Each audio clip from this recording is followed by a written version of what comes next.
So I was at the gym. This was last December, and I'd only been a climate organizer for a few months at this point. But I was on the tricep machine, and my workout playlist was blaring some hip hop. And there was this cute girl on the machine next to me, and she smiled at me, and I tried to play it cool and keep going with my workout. Sweat was beginning to bead on my forehead, and I continued to work my set. I was counting my reps. 1, 2, 3, 4. But then everything just went kind of still. Because the news that morning hit me. The music in my earbuds died down, and all I could hear were the words of the newest climate report. 11,000 climate scientists warn of untold human suffering. Bad news for me and every other human on planet Earth. The words spiraled deeper. Suffering, disaster, loss of land and life. My arms gave out and the weights crashed down in the machine, but I still held the heaviness in my gut and in my legs. The weight of the news pressed against my chest and I couldn't breathe. Tears and sweat rolled down my face. This was a panic attack. So I wandered, dazed and numb, out of the gym double doors and into the December morning air. I wandered down the street, laid back on the curb, and tried to feel the warmth of the sun while I counted breaths. My heart beat fast and hard against the band of my sports bra. I walked into the gym, gripped in the first stage of grief, denial. But when I left, body numbed, but heart tender and swollen, I moved into a new stage of climate grief. A confluence of anger, depression, and sharp existential fear. My relationship with climate change was forever changed. This is A Matter of Degrees. I'm Dr. Leah Stokes. I'm Dr. Catherine Wilkinson. And I'm Nikayla Jefferson. And together, we're telling stories for the climate curious. So folks, this week we invited someone on the show to share her climate journey with all of us. Nikayla Jefferson. She's a researcher and a climate justice activist. So Nikayla, tell us, why did you want to start this episode with a story about grief? It sounds like a story of outright panic. Yeah, that day, for whatever reason, the reality of climate change really hit me. And I could no longer be in emotional denial about what was going on. And why do you think about climate change in terms of grief? You know, it's a pretty specific way of framing the issue. Well, it's something that I'm really worried about. And I'm worried that most people, even people who claim to care about climate change a lot, are still in the first stage of grief, denial. It's like most of the world lives in this state, right? Even if you've seen the impacts of climate change up close, even if you felt the tropical winds whip your cheeks, even if you stood in floodwater knee-deep in your own home, you watched a fire come down the ridgeline, said, wow, I can't remember a summer this hot. Even if you've read the reports, you follow the news, you call yourself a climate champion, you would literally welcome a backyard wind turbine or cover your roof in solar. Maybe you're a vegan. I don't know. Unless you felt the anger or the sadness or the true fear, you are likely stuck in climate denial. And Nikayla, I think Leah and I have our own experiences moving through these stages of climate grief that we could share. But the stages of grief that you want to talk about in this episode aren't exactly the same as ours, right? This is an episode about Black climate grief specifically. Yeah, I think that as a Black person, grieving the planet can be a bit different. It can feel heavier and more immediate because the Black climate movement wasn't really born out of the environmental movement. Like, I'm not an environmentalist. I feel like that's a term used by white people who donate to the Sierra Club or started some kind of community recycling program. And for them, the environment ends there. It's a relationship grounded in a sense of duty to protect the natural world. It's about preservation and conservation of rugged forests or pristine waters. These are the same people that say, well, I know some good police officers. And these are the same people that say, well, people make their own choices in life. I think this is so spot on, Nikayla. The climate movement, even in the last year, I think has gone through a big reckoning over the exact issues that you're raising here. Is our movement about protecting ecosystems and, other species, which of course is valuable and important, but are we ignoring our fellow humans with Black, brown, indigenous skin and saying, oh, their worries, their woes, those aren't at the heart of the climate movement, which is really quite ignorant when you think about where fossil fuel infrastructure is going in those communities' backyards. And I think it speaks to a failure in large part by white environmentalism to understand the climate crisis not just as a standalone problem, but as a manifestation of a system that is generating lots of crises that we face, right? And if we're just thinking, as you're saying, Nikayla, about just the forests or just the water or just a particular species, we're not getting the bigger picture. Yeah, I agree with that too. Before we save a local endangered bird, we need to protect our own people and ensure their survival in our environment. We got to address things like the fracking wells that are next to schools. And then you have things like trucks that blow through these communities and blow exhaust, and people have to breathe that in.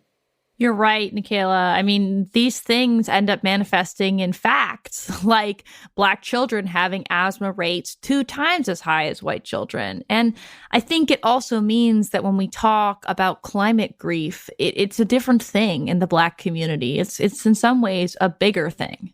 Yeah. So what, Nikayla, does Black climate grief look like to you? It can look like a lot of things. But for me, apparently, it looks like having a panic attack at the gym. It can also look like taking some climate action. So during my panic attack, I called my mom because, that's who you call. And she talked me through it. But on the walk home, I decided that if I was going to be emotionally consumed by the climate crisis, I needed the people in power to see the emotional toll that this crisis takes on young Black people. So I went home and I Googled City Hall. I went to Michael's and I bought some art supplies for my Declare a Climate Emergency poster. And then I took this poster and I sat in the lobby of the city council for 7 days. I talked to the elected officials and their staff, and I gave public comment that brought the room to tears, and I did it all for climate change. And in the end, I wrote the final declaration of a climate emergency that was passed in San Diego. Because I am deep in depression and grief, and I cannot sit idle by and watch my future slide into the sea, I decided to sit on your lobby floor because you all offer something we desperately need.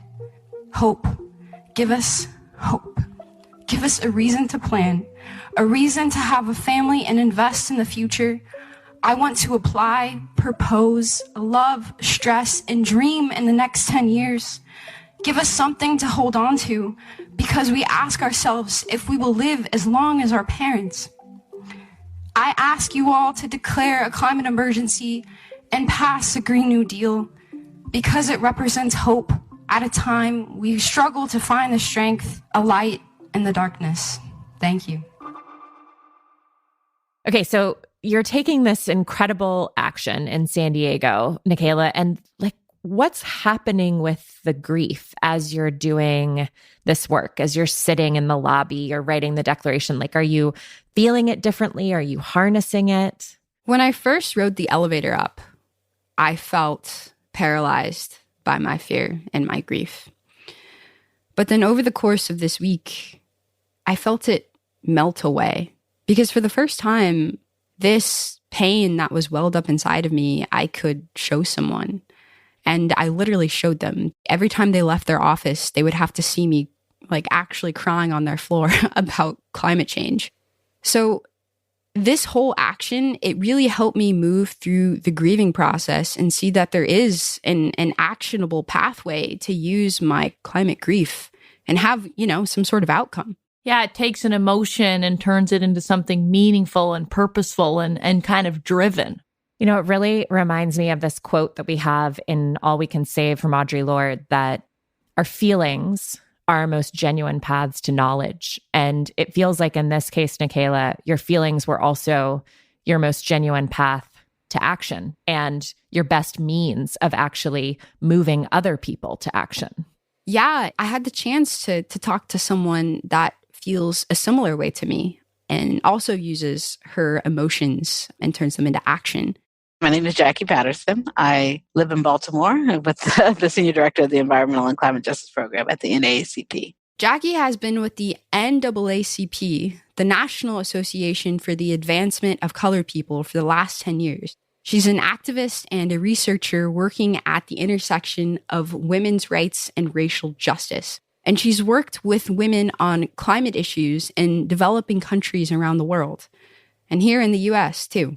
When I started to do this work around environmental and climate justice, it just struck me that when I would be in kind of traditional environmental spaces, how so often I was the only person of color, definitely the only Black person that was in the room. And even when Jackie got the gig she has now, a big climate leadership position with one of the most established, prominent organizations that has been elevating the voice of Black Americans for decades, it was like the more things changed, the more they stayed exactly the same.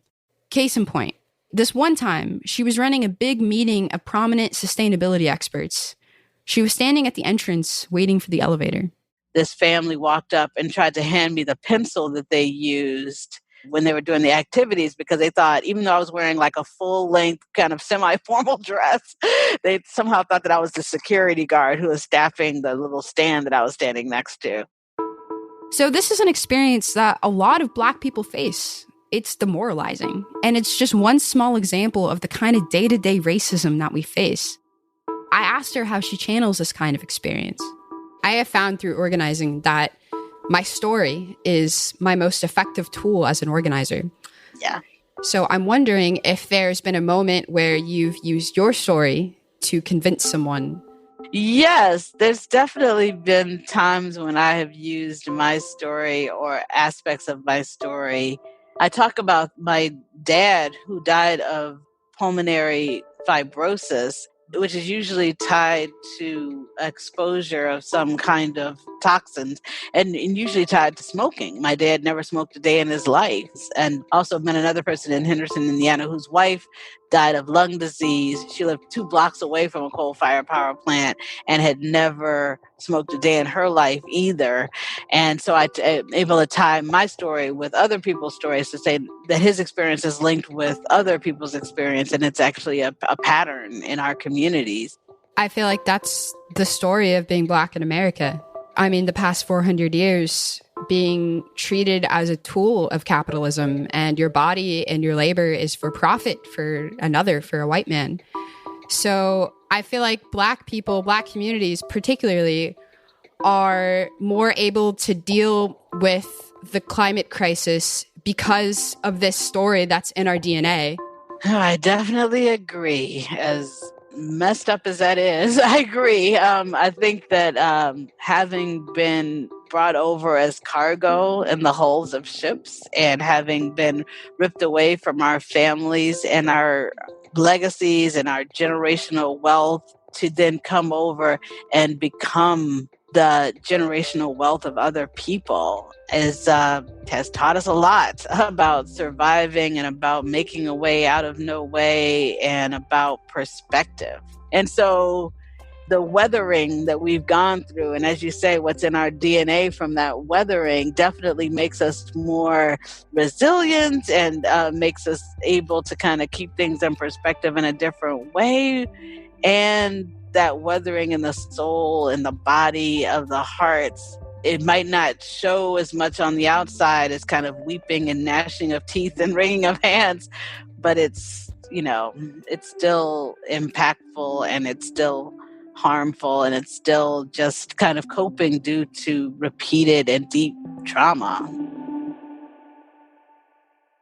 It seems like this goes back to the point you were making about climate being really deeply personal to Black people. Yeah, I mean, it is a very personal issue. Climate change, it affects every part of our lives.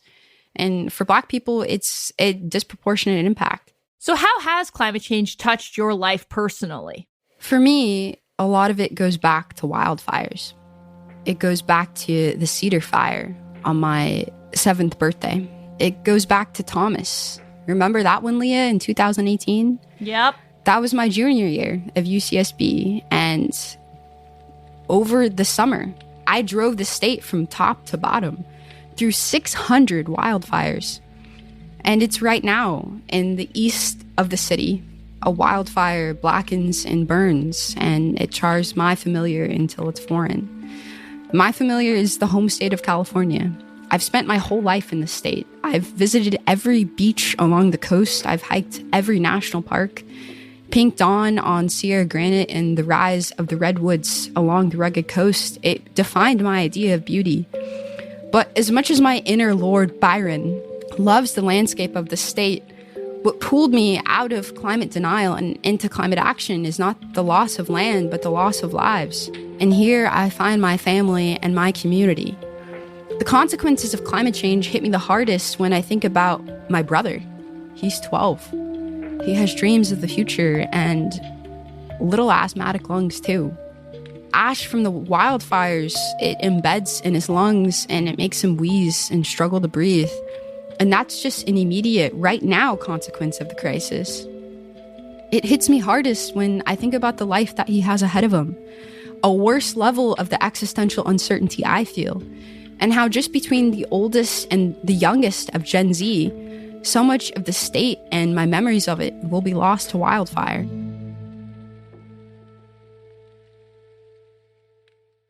Wow. I mean, that's so true. And I've only lived in this state for 5 years, much less time than you have, Nikayla. But I've seen so much devastation from wildfires. And it's not hard to see climate change in California. And you capture, Nikayla, I think, like the tenderness of this moment so well. And of course, sadly, it's not just wildfires, right? We've got kind of a cocktail of natural disasters that are hitting Black communities across this country and beyond. That's exactly right. And the second person I spoke to is someone who knows intimately the perils of a warming climate. But she lives in a completely different part of the country, contending with a completely different kind of disaster. I guess blurry is the only word I could use, because everything's moving. You got this wind and this water, and it's like you look, but you're scared about the windows breaking, so you back away. That's Princella Talley describing what it's like to live through Hurricane Rita, a Category 3 storm that struck Louisiana in 2005. I don't know. It's so hard to describe, but that's the best way I could put it into words. It was like looking at a blur in real time. Princella is a Black woman from Pineville, Louisiana, about midway up the state. Her mom is from Pineville, and so are her grandparents. How far back does your family go in Pineville?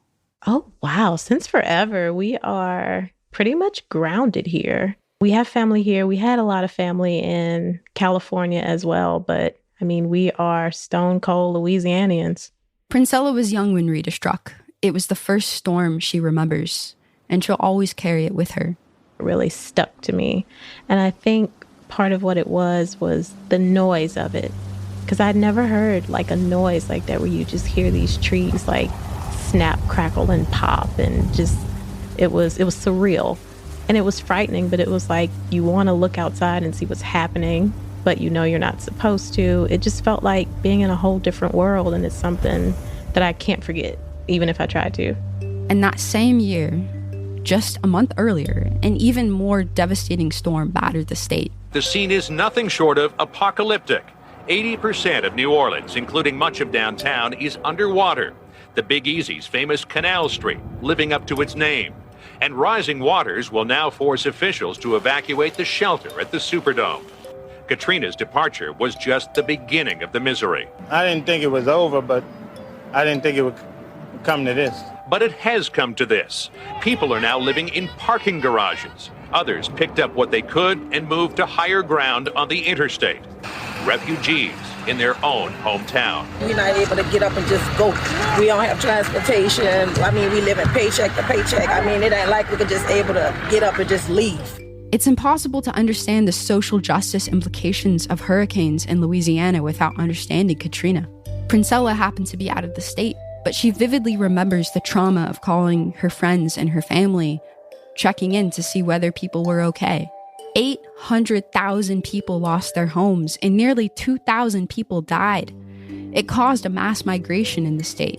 Some people in her community moved away and they never moved back because there was no real home to move back to, because they had lost everything. And the people that did stay, they faced all kinds of barriers to getting help. FEMA, the Federal Emergency Management Agency, they pretty infamously dropped the ball on their whole response in the direct aftermath of the storm. There was inadequate training amongst FEMA executives, supply chain problems, and there were even reports of FEMA officials blocking aid from other private resources. Yeah, and Jackie said that the institutional racism embedded into the Katrina response has carried over even further than that.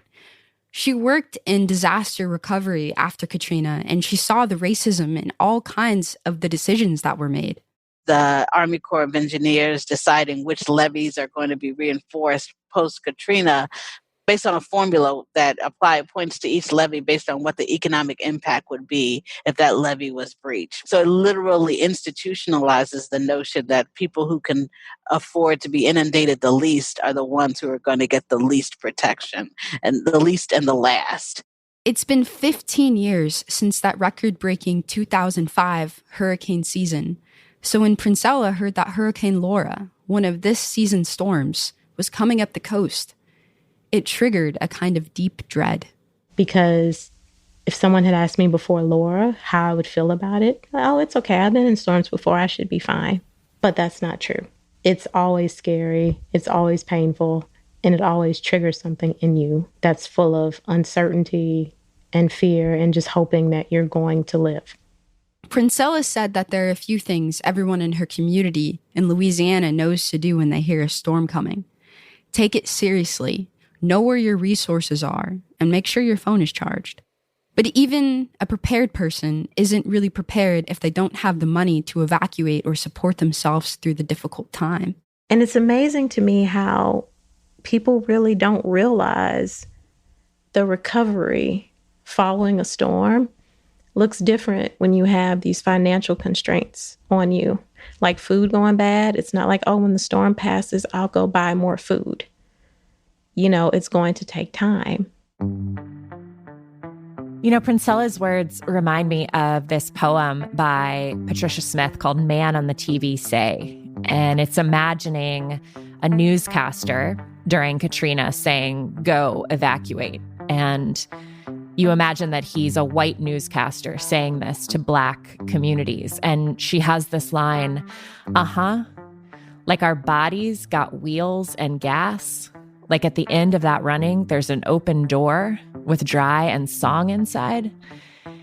And it just captures the rawness of an impossible situation that people face when a storm is coming. So I'm curious, Nikayla, how did Princella and her family fare as Hurricane Laura hit?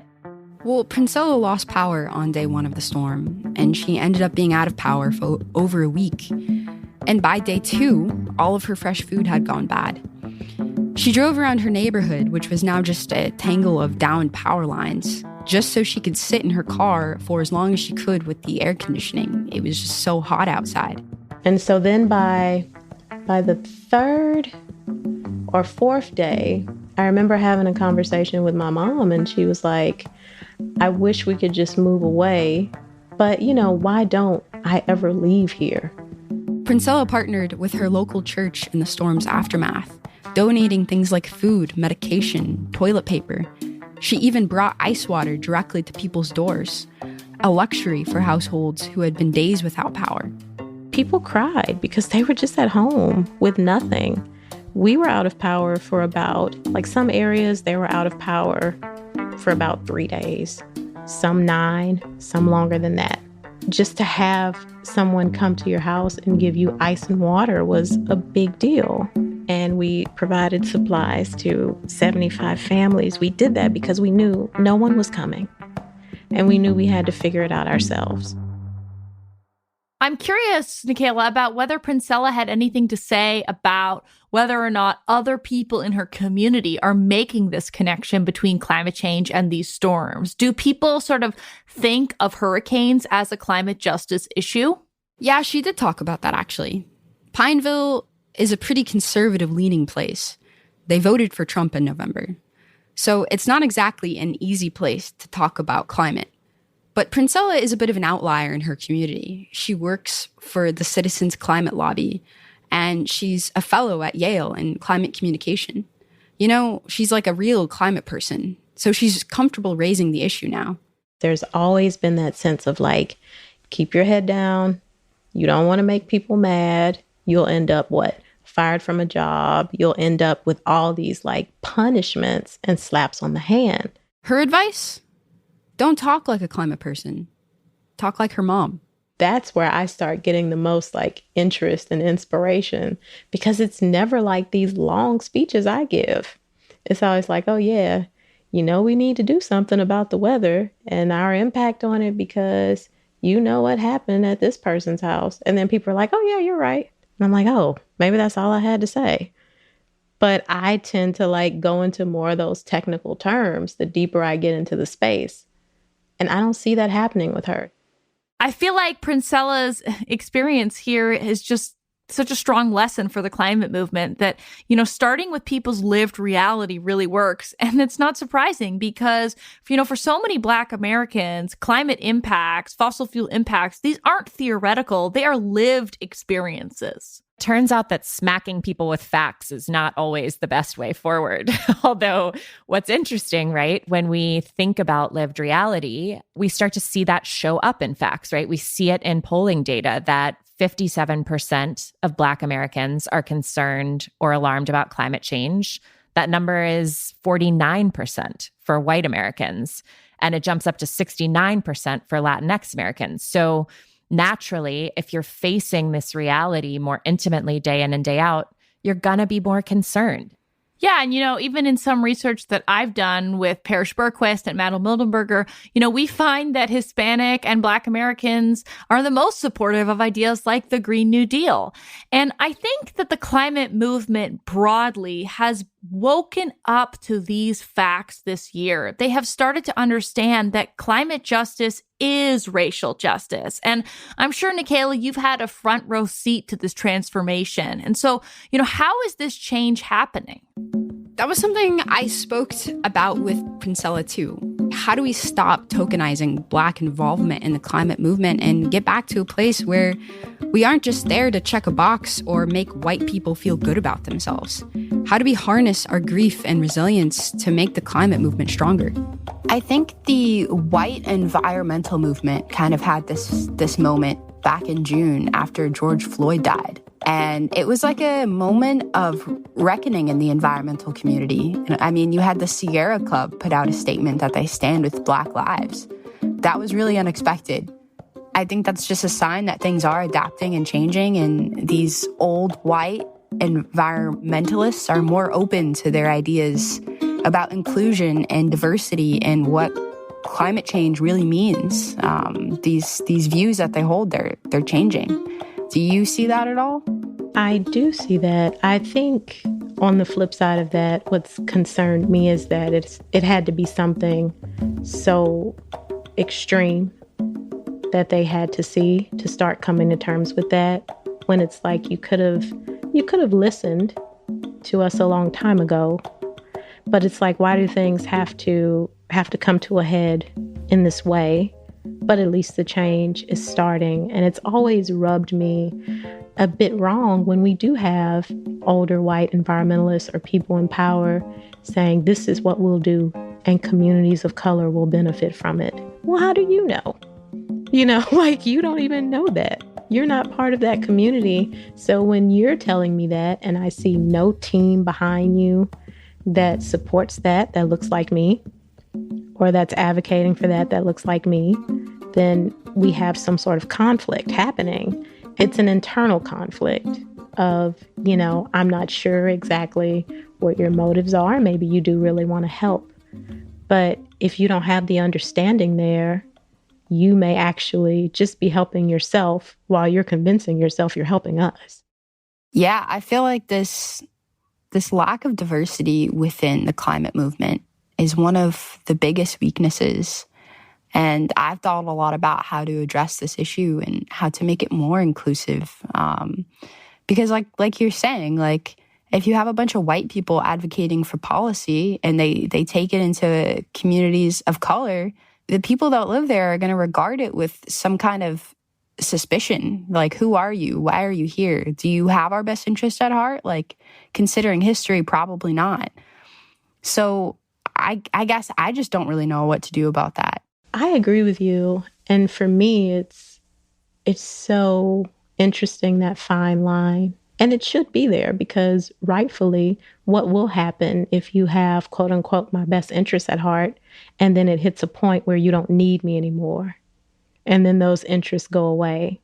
You know, you don't just need me as a number or a person of color. And so I guess the best way I've navigated through that is just by being really brutally honest that this is not how it should be. You know, and I'm not a person to look at as, oh, you know, you being that one Black woman in the room shows that things are changing. It's like, no, incorrect. You know, I'm here, but I'm hoping that a lot more of us would be here, because just me in the room standing out this way is a problem in itself. And I say that, and I'm not apologetic about it. And I think that helps, because it's addressing the need, and it's addressing the lack that's still there. And I'm not going to use my presence to justify that things are getting better when they should be way farther along. Yeah. For me, it's like, I think about the effects of climate change and knowing that communities of color will be impacted the most. So we have to be the ones to lead the policy here, because in the end, it's going to affect us the most. I think it's an issue with time and resources and accessibility for why more people of color aren't in the climate movement. But then I also think there's this tension historically where environmentalism has been so white. But I don't really consider this to be an environmental issue. I mean, I think it's a justice issue. Yeah, totally. And that makes me think again about funding, you know, and putting money into communities that need it, because the more financial support that's there, the more people can actually advocate for things that matter to them that they wouldn't have the time to otherwise. It's sort of like when you speak about justice, okay, if we're let's say we divest from fossil fuels, we invest in clean energy. Well, are we going to also invest, you know, in job placement programs and things that don't favor elitism and really does support that just transition? And I just think the mark is missed so often, and often, you know, usually by white people with good intentions, where it's like, if we do this one thing, you know, it fixes it all. But there are so many layers and so many complexities, and you're not going to have a lot of people show up the way they could if you don't support them in ways that can help improve their lifestyles as a whole. I love what you all touch on in this conversation, Nikayla, because climate solutions are not some kind of magic fairy dust that gets us to a more equal and more just future. We have to pay attention to how we move climate action forward, paying attention to who benefits and who decides and how drawbacks get mitigated. And that depends on people having the support and the funding to be at the table to shape those things in the first place.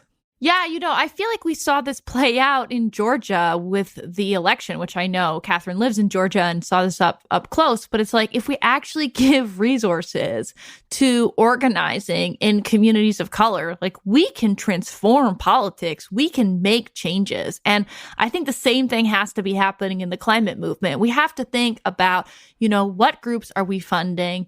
You know, where are our resources flowing? How are we even financing those groups to allow them to use their own voices to fight the fossil fuel system? But there's an incredible imbalance in climate philanthropy today, right?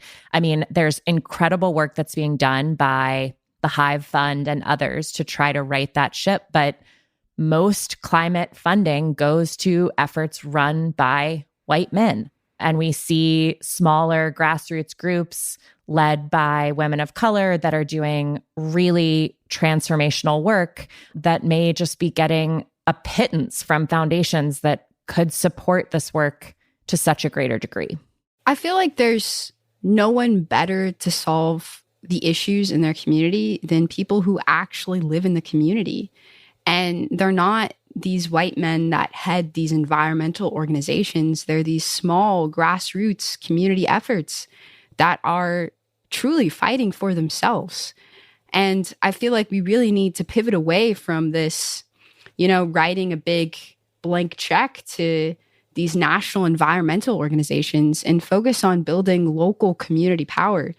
It also seeds the ground for potential political power shifts, like what we did see in Georgia. Georgia flipped blue, not because the Democratic Party went in there a month before, and made some phone calls, but it was because local grassroots organizations worked for years to build that kind of power. And Nikayla, I know you've been doing exactly this kind of organizing in San Diego for, the last couple years. Yeah, I've been hard at work here in San Diego. I was one of the founders of my Sunrise Hub here. And over the past year, not only just working in this election, but also working to build local community power. Because outside of voting in an election, community power matters. It matters when COVID hits and we need money for mutual aid funds. It matters when we want to show up in the streets for Black lives. It's important to have these networks of community in place so that when your community is suffering, that there are people who are willing and able to respond. And it feels to me actually like the climate movement, the white climate movement, has a lot to learn from Black communities about how to do this well. The climate crisis isn't something we can get through individually. It's going to require a massive, coordinated, and collective effort, not just to survive, right? But to get to a place where we're able to live meaningful, happy lives again. And climate grief really has a key part in this process. The longer we stay in denial, the longer it takes for us to reach this place of acceptance, where we can admit that our way of life is unsustainable and it's harmful. And in the next world, we need to feel it. We need to build a world with people at the center, and we need to build it with empathy. A Matter of Degrees is co-hosted by me, Leah Stokes. And by me, Katherine Wilkinson. Very special thanks to Nikayla Jefferson for guest hosting the show this week. We are a production of Postscript Audio. Jamie Kaiser, Sydney Bartone, and Stephen Lacey produced the show. Sean Marquand edited, mixed, and composed our theme song. Additional music came from Blue Dot Sessions. The show art was designed by Carl Spurzum. Our website was designed by Caroline Hadalak-Sono. A special thanks to the funders and supporters who made this show possible. The Hewlett Foundation, Bloomberg Philanthropies, the 11th Hour Project, UC Santa Barbara, and others. You can subscribe on Spotify, Apple, Google Podcasts, or any other place you get your shows. Or go to our website, degreespod.com. And you can follow both of us, the pod, and our production team on Twitter. You'll find our accounts on the website and in the show notes. Stay with us as we tell more stories for the climate curious.